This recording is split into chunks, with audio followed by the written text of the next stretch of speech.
Welcome to Women in the Arena podcast, the podcast celebrating women doing extraordinary things in plain sight. I'm your host, Audra Egan, and our mission is to elevate the value, strength, and resilience each woman brings to the world. Without further delay, let's go ahead and start the show.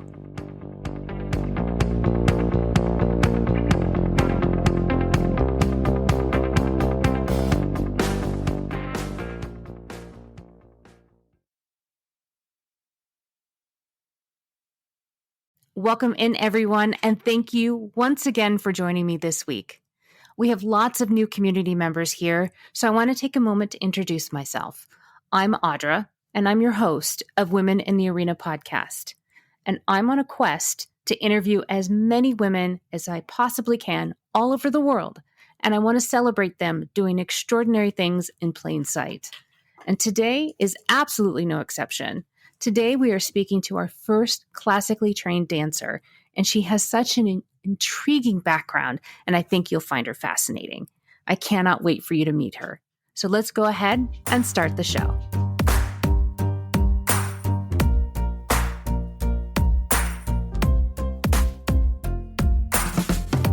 Welcome in, everyone, and thank you so much for joining me again this week.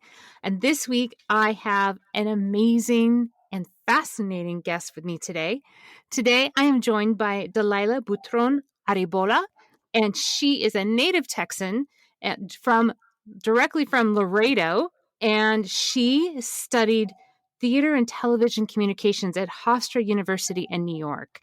After she graduated, she chased her passion all the way to Spain. And she is a classical flamenco dancer, and she has studied at the international acclaimed Amor de Dios School of Flamenco. She has also been in several theater productions, including the touring company of Carmen, productions including La Lupe, La Discreta Enamorada, A Midsummer's Night's Dream, and As You Like It. She is also the founder of the Dallas Flamenco Festival. It is my pleasure and my honor to introduce to you Delilah Buitrón Arrebola. Delilah, thank you so much for joining us today, and welcome to the show. Audra, thank you. Thank you so much for having me. It's such an honor to be invited to be a part of this show because it focuses on women. And I'm a woman, and I love strong women and things about women. Well, you are in the right place then, because that is exactly what we do here. And what we're going to continue to do here today is we celebrate women and all of our uniqueness and value that we bring to the world. And you are our first dancer. And I am so thrilled to have you here. As some of the guests may have heard before, that I love to dance. However, I'm not a dancer in the manner in which you dance. You are a classical dancer. Right. You are a flamenco dancer. So I am so excited to hear about your history and your experience as being a professional classical dancer. But before we get started there, will you tell us a little bit more about yourself so we can get to know you just a little bit better? Okay, so other than I know I can make you dance somehow. Very, very okay. You've said it all. I'm from Laredo, Texas. We come from a whole lot of Texan lineage, and I now reside in Dallas, Texas. And this has been my home since, since 2001 when I returned from Spain. And since then, I've been here honing in a lot of what is Delilah, doing flamenco, her theater, her passion for theater, because that is a big part of my life, the theater world. And somehow just was able to merge them at some point in my life together. And since 2009, the Flamenco Festival began. Me and the co-founder decided to really reach out to the community and bring about a strong flamenco. And when I say strong, a flamenco that was going to be inviting to Texas, America, not just Spain, because it's not part of our culture here. And through the foundation, the Flame Foundation, we were able to produce the Dallas Flamenco Festival. And the foundation now has been growing and growing, and it allows for more community outreach programs. And that's where I am, teaching children, adults how to dance, and doing collaborations, amazing collaborations of flamenco theater, and just here really trying to work hard to make it all come together for myself, the community, and my family. You do this beautiful dance of flamenco, but there may be some people that don't know what that is. So will you explain to us what flamenco is and its origins and why it's known as the dance of passion? Wow, yes, it is the dance of passion. But I think a lot of dances or dancing, you have to have passion to dance, even if it's a recreational and a hobby. But flamenco, it is known to be the art from southern Spain, the music, the dance, and definitely the song, because flamenco stems from song. But it is a fusion of so many different cultures and religions that were brought down by the Inquisition, by the settlers, down to the Andalusian region. And that's where flamenco grew and was established, per se. But there is today flamenco all over the world. In fact, there are more flamenco schools, or should I say were, who knows now with COVID and all that, but there were more flamenco schools in Japan than in Spain. And it's incredible. What? Yes. Yeah. So that sounds just extraordinarily odd that there would be more in Japan than in Spain. Yeah, and they're incredible. The Japanese who embraced it and opened schools, it's almost replica, and they love it so much. But again, flamenco is all over the world.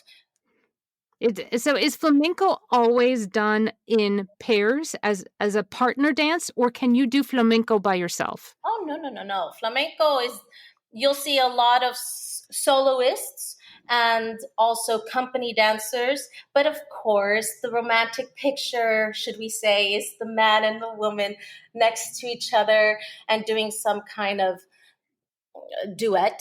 Yeah, it's that's what I picture, and I'm sure that many other people are picturing of the dance that's from Carmen, although many people don't realize that it's from Carmen, and it's the woman in the red dress with the rose in her mouth, and that is what most people think of as the traditional flamenco. Is that accurate? Is that what most people think of when they think of flamenco? They want to, yes, they associate flamenco with Carmen, and of course it makes sense. But there are productions that have produced flamenco, or they go the more classical, like Spanish classical style. You are a woman from Texas. How does a woman from Laredo, Texas, get involved in such an old and classical art of dance? You could have done anything, especially being in Dallas, or excuse me, in Texas. You could have done ballet folklore, which is traditional, and it's traditional in the Southwest, but you went in a completely different direction. So how did that style of dance draw you in? Well, I have to blame it on my parents, because they put me in a school about just, like any little girl, you want to take your little daughter to ballet classes. And they did that. And that teacher, Mina Gutierrez Achar, her forte was clásico español and flamenco. And I was so fortunate to have her be my first teacher, because she molded me. And maybe it wasn't exactly what I wanted to do by the time I got to be 11, 12. I wanted to dance jazz. I wanted musical theater. I wanted to sing and do theater. That's all I wanted to do, is express myself. But I never left flamenco. And my father told me, don't leave it. He was like, you're going to see one day. It's going to all come together. And when upon graduation from Hofstra, I was graduating early, and I saw this amazing production at the Repertorio Español in New York. And they did a beautiful piece of flamenco dance with the cantador, the singer, the guitarist, and they had a poet reciting Lorca, Federico Garcia Lorca, his poems. And everything was just so in place and inspiring, and coming from the theater world and studying Lorca and August Strindberg and Ibsen. And I just wanted to do all of that. And of course, I said, I'm going to Spain. Upon graduation, I'm going to Spain, and I'm going to continue studying flamenco. And I know that wasn't hard, that wasn't an easy road, because it's not something that is exceptionally common here in the US, but you never lost sight of that. And that's actually one of the things that we wanted to talk about today, is you making sure that your passion was always in the center of your world. It was always your focus, and it was always your goal, not necessarily always being easy. So will you tell us a little bit about your experience of chasing your passion that you chased from Texas to New York and then all the way to Spain and back? So tell us a little bit about that experience. Well, first of all, I had such supportive parents, in the sense, like, is that what you want to do? Is that what you want to study? Yes. And they always knew that, because from a very very little, that's what I wanted to do, was study the arts, be a performer. And in Laredo, Texas, you went to your dance school, but you didn't have, unfortunately, we didn't have all those elements together. So I had to go further and further. In terms of dancing and choosing and continuing that education, that was very important. That was hard, and from leaving home, a beautiful experience, and very challenging, because they're awesome out there. Flamenco dancers that are studying in Spain, even if it's their hobby, they're incredible. So you had to go all the way to Spain. So you went to New York and studied in New York, and then you saw this beautiful production in New York, and you knew that is exactly what you were supposed to do. So then you chased that passion all the way to Spain, and you studied at some of the best flamenco schools in the world. What was that experience like? Again, you are completely shifting your experience and chasing your passion to wherever it leads you. So what did it look like there in Spain? I can only imagine both the excitement and the intimidation of that, being in that environment, that experience, and trying to learn from the best teachers in the world. Well, being abroad is always such a beautiful experience, even if you're just on vacation. And having that freedom to walk around and sit at a cafe and look at the people, hear them speak a different Spanish. That was a big deal. And I knew I was going to come into it, but until you're in it, you're like, oh, wow, there's a whole different dialect here. And that was a challenge in itself, because I speak Spanish, but I was speaking a little bit of Spanglish, a little bit of Tex-Mex Spanish, or a more Mexican dialect. And no, it's that in itself, hearing words, I was like, wait, what? But that was all that beautiful lost in translation kind of world that you're in. And I do like discipline. And so I was very awed by the dancers I just ate it up. I really liked it, but I was very, very impressed at the level of dancing that they were just doing there in terms of the classical and flamenco. So there in Spain, did you know what you were going to do next? Were you there deciding, okay, I know what my next step is after I leave here? Because you spent a year in Spain studying. Mm-hmm.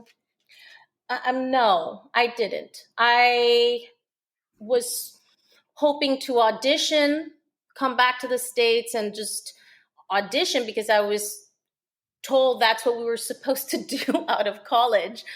And I had spent another year doing a whole other genre I didn't do in college. So I was like, am I going to just do flamenco? Where am I going to find flamenco in the States now? I'm not going to stay in Spain. And it's so competitive here. Do I stay in Spain?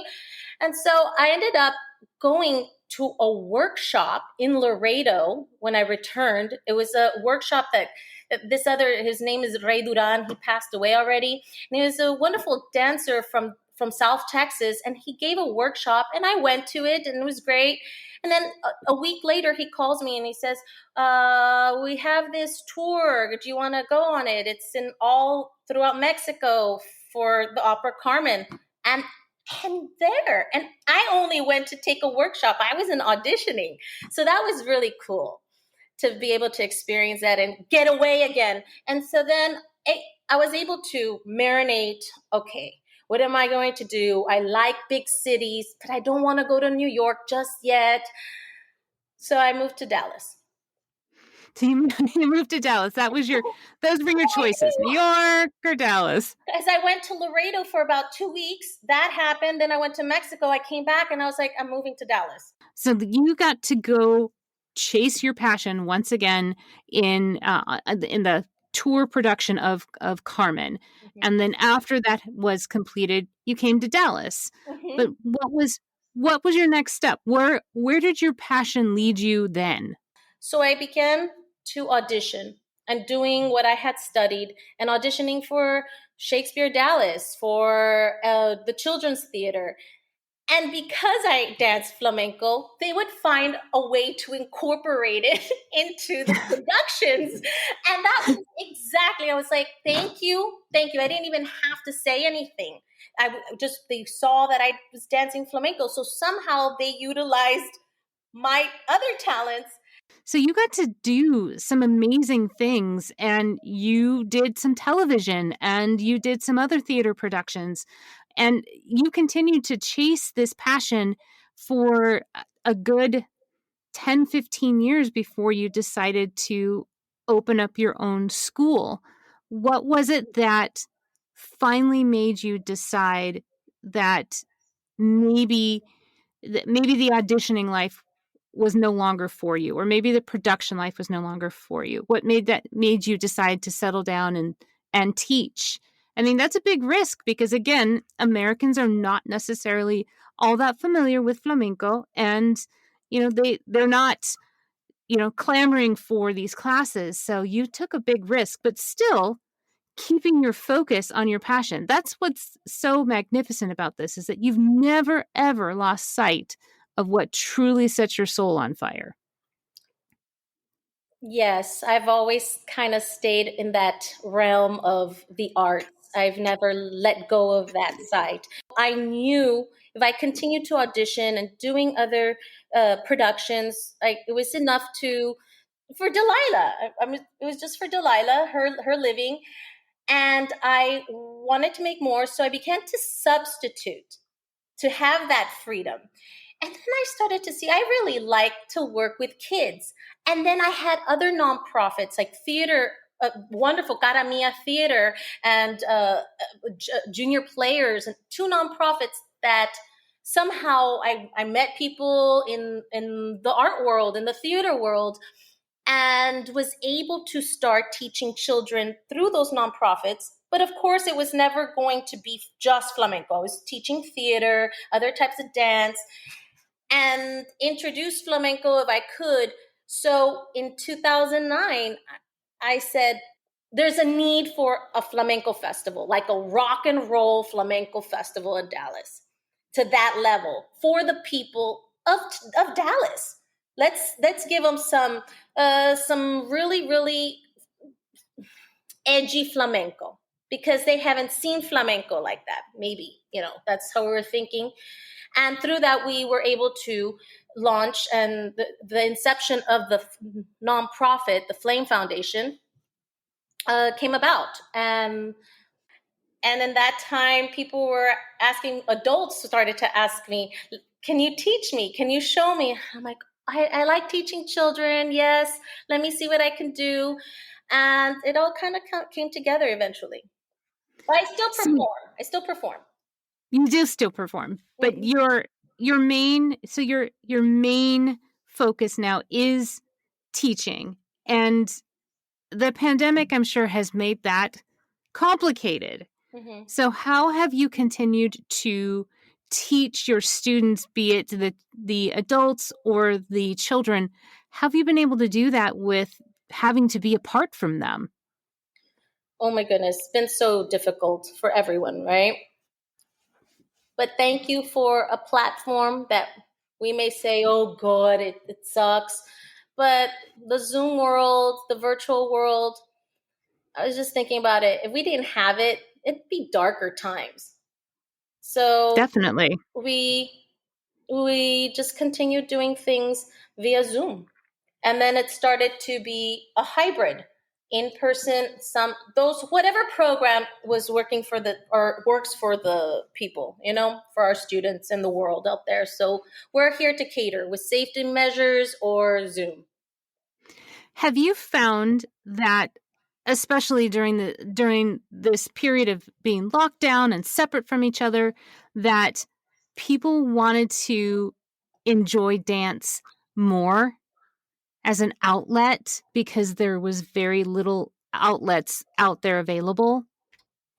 Yes, as odd as it seems, I think a lot of people in the business world chose dance to be an outlet and a wonderful hobby virtually, because it gave you your own space and allowed you to express yourself. And you could either shut the camera and just see them, or let them see you or not see you, however, and kind of being your own little dance without anyone seeing you kind of attitude. A lot of that. Yeah, I've seen that. That's really a beautiful thing, because I mean, a lot of us have needed new creative outlets. Um, and you being able to provide that is quite incredible.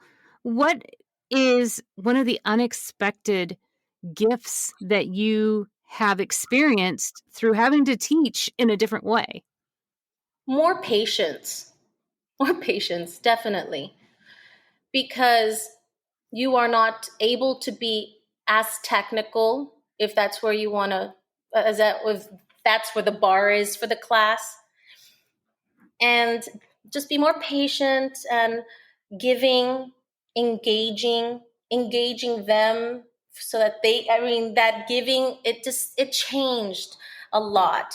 It really allowed us to, how should I say this, but to appreciate the time that we have together. And even if it's just an hour or those 30 minutes, there's more appreciation for life, and kind of slow down a little bit. We don't have to be so anxious. Yes, and dance is a wonderful way to express all of that, all of those emotions. That's one of the amazing things about dance, is that it can express every emotion that you're feeling. And I think that it's beautiful that you continued to find a way to reach your students, even if you couldn't physically be in the same room with them. So how has that affected your foundation? So you have a foundation called the Flame Foundation. How has that affected that? Well, we have a wonderful Office of Cultural Affairs in Dallas, Texas. Even though many states and cities, big cities, kind of go, there's nothing in Dallas. No, there's a lot going on here. A lot of artists and a wonderful city that supports the arts. And it's taken maybe a little longer, but they do. And we are part, of course, you have to write proposals as an organization, nonprofit, or as independent artists to be a part of a list of artists that have the opportunity to be called out to perform and do their work and do their thing and give and share to the community. And a lot of that had to stop, unfortunately. We did it virtually for a little bit, but not to the level as we were doing it. And of course, the kids, they lost a year in person, and their shoes don't fit anymore. Yeah. So the Flame Foundation, for those that don't know, is your nonprofit organization where you get to perform for public occasions or for schools and for perhaps festivals downtown in Dallas with their celebrations, and that is your nonprofit outlet to do that. And that was a very important piece of the contributions culturally to Dallas. So now you have to find creative ways to do that. Now that we're hopefully going to experience being on the other side of COVID, what do you think is needed most to bring people together again? But one thing that was, to add on to what you were saying about what did we lose with the COVID, with the Flame Foundation. Through the Flame Foundation, we produced the Dallas Flamenco Festival. So we did not have a festival this year. And we do big collaborations, bringing artists in from Spain and from other parts of the United States. And we work with a wonderful, amazing little theater called the Ochre House.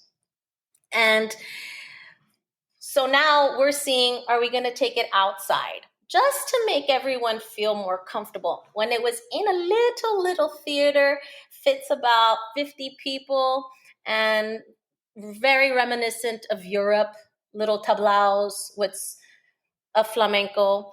And maybe we're going to take it outside. I think more outside events may make people feel more comfortable, and that way we can continue to evolve.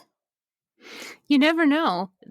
Taking it outside might give you the opportunity to make it bigger. Exactly. Because it can hold more people. And you never know, and it be able to give more opportunity to be exposed to the classical flamenco style of dance, and can see how beautiful and unique it is, because there's nothing like it. Nothing like flamenco. And it's stunning to watch and just experience, because it is definitely an experience, because it's such an emotional dance that you have to be, I don't know, just completely not engaged to feel at least something when you watch somebody dance.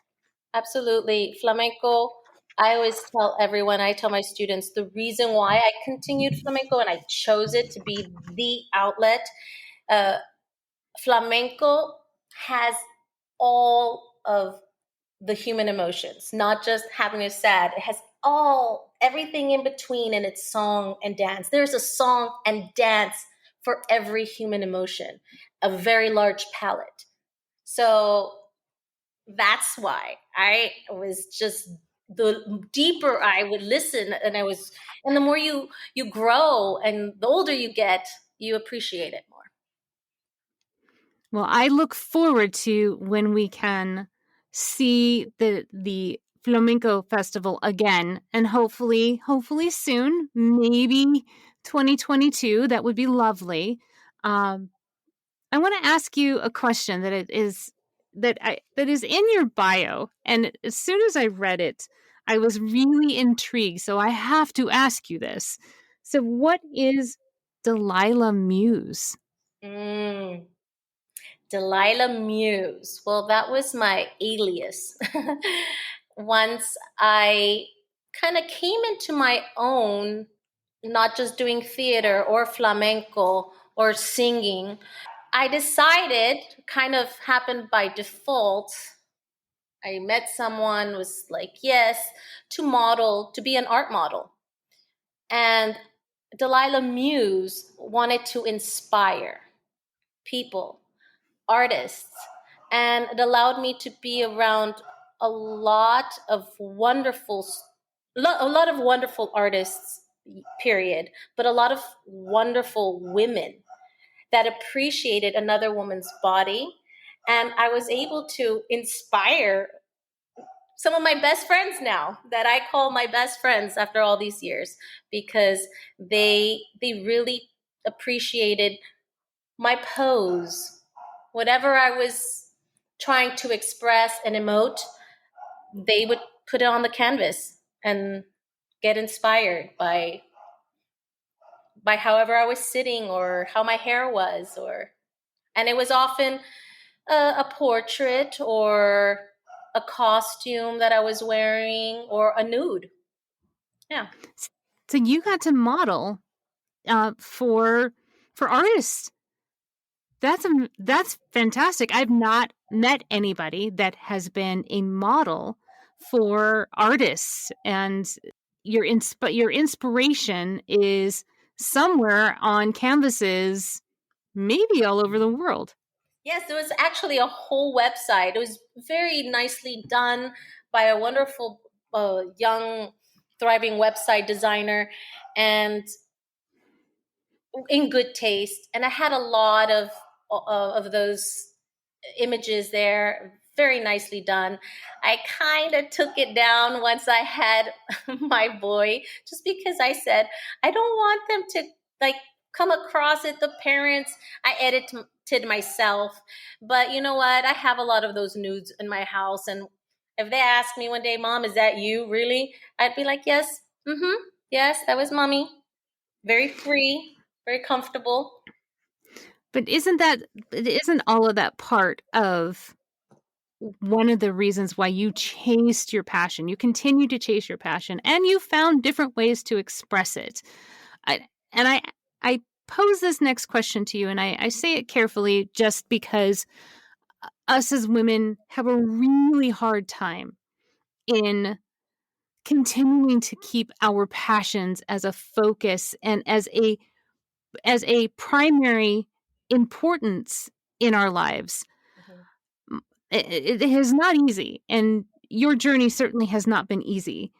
What kind of advice would you give your sisters out there listening that may have lost focus of their passion but desperately want to get it back? First, I would say follow your heart. And as a dancer, I follow my gut, you know? So from heart to gut, follow them, because your intuitions are going to lead you. A lot of our head distracts us because we're filled with a lot of information and told a lot of stuff. So there's a lot of distraction out there. But if you really listen inside, go for it.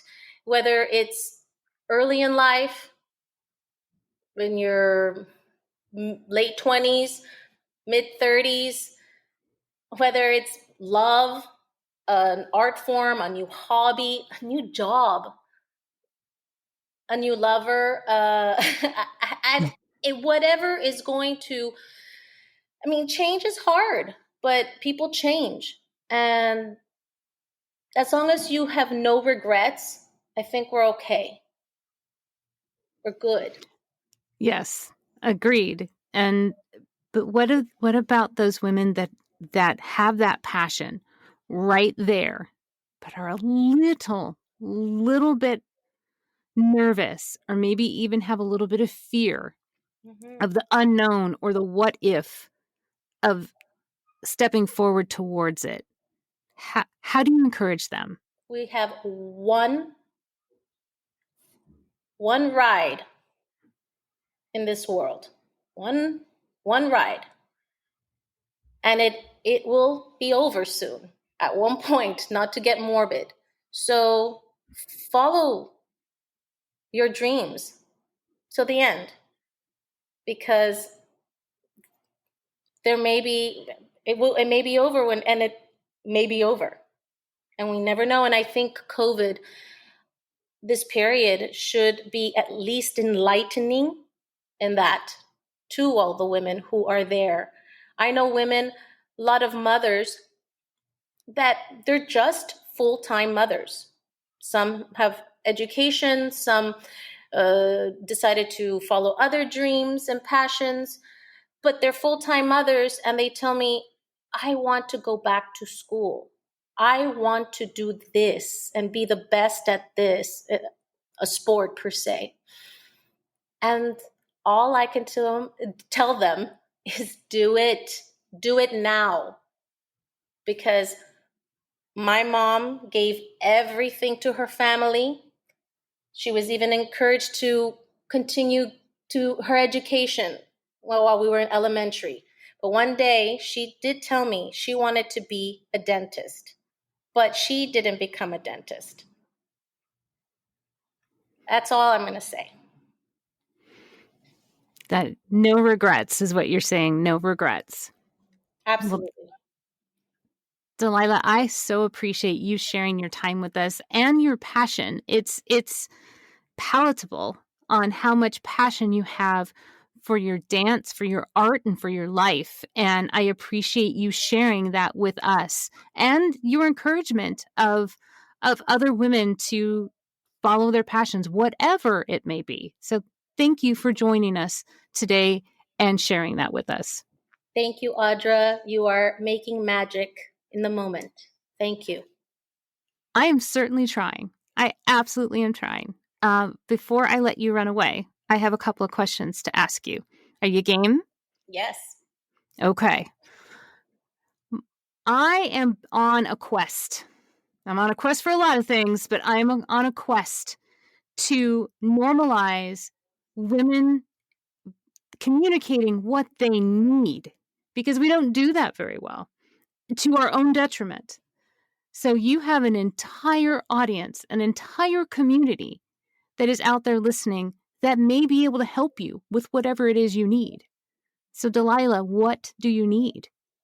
At this moment, more platforms to teach in person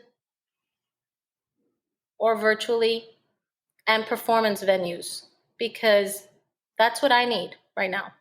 That's what my family needs. And my boys need to see their mom more active. I've been in the kitchen. I've been cleaning. It's a wonderful year of cooking and cleaning and organizing, disorganizing, but I need to be doing what I do. So what did you gain back this year of being in our timeout? Because everybody lost a whole lot. Yeah. But there was a lot of things that people got back. What did you get back? Besides taking a break, I think some people did need a break and step away and appreciate my boys more, even more, because there's so little, and I was able to be with them all the time. I was allowed to be a full-time mom for them. So you got back time. Yeah. Time is one. Yes. Yeah, that's one thing that you can't make more of, which is time. So you got back time. So I want to give you an opportunity for a couple of things. First, if anybody's curious about perhaps dance lessons, being able to take it either virtually or in person, because now that you have virtual dance lessons, you can be anywhere. So how would they get in contact with you in to inquire about dance lessons from your organization? Thank you so much. Yes, the Flame, FLAME Foundation.org or flamencodna.com. So they can reach you there for both in person and virtual dance. Absolutely. Excellent. And I want to give you an opportunity to leave one last sentiment, one last thought with the community. In order to give, you must fuel yourself. You must fill yourself first in order to give 100%. So take yourself into consideration. Go 110 so you can give 100.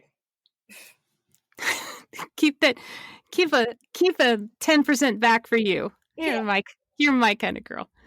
So, Delilah, again, you have been amazing and remarkable and very, very vulnerable with us today, and I appreciate your time with us. Thank you. Ciao, ciao, Audra. Thank you so much, everyone, for joining us, and we'll see you again next time. And that's a wrap. Thank you so much for being here this week. I want to say sincerely thank you to all of you for your support and your continued encouragement as we continue on this journey that I never expected. The reality is that I can't do this without you, and I wouldn't want to. I do this because I want to make us all better. I want to create a community where we feel heard, where we feel supported, and we are celebrated. And we are doing that every single day, and it's just getting better. And I want to hear from all of you. So please connect with me. And you can connect with me on any one of our social pages, and you can reach me at Audra, which is AUDRA, at womeninthearena.net. Please send me whatever you need. If you need help, if you need resources, if you want to make a referral, I want to know. So please connect with me because I can't wait to talk to you. Thank you again for being here and your support. And I can't wait to do it again next week. So we'll see you again next time.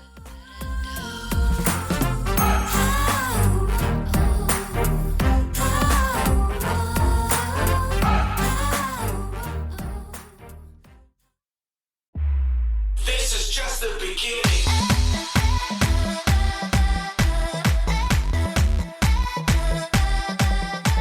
That's our show. I am so grateful for each and every one of you and your unwavering support and your continued belief in this movement that has become much bigger than me, much bigger than just a podcast. It has become this forward momentum that we are all doing together. If you are ready, or you know somebody that is ready to tell your story and share your value with the world, please connect with me. You can reach me at Audra at womeninthearena.net. I am so honored and thankful that you will share your story with me, and I'll make sure that it is well taken care of. I will never stop thanking each and every one of you, and I cannot wait to talk to you again next week as we share another woman's story and we celebrate her doing extraordinary things in plain sight. We'll see you next time.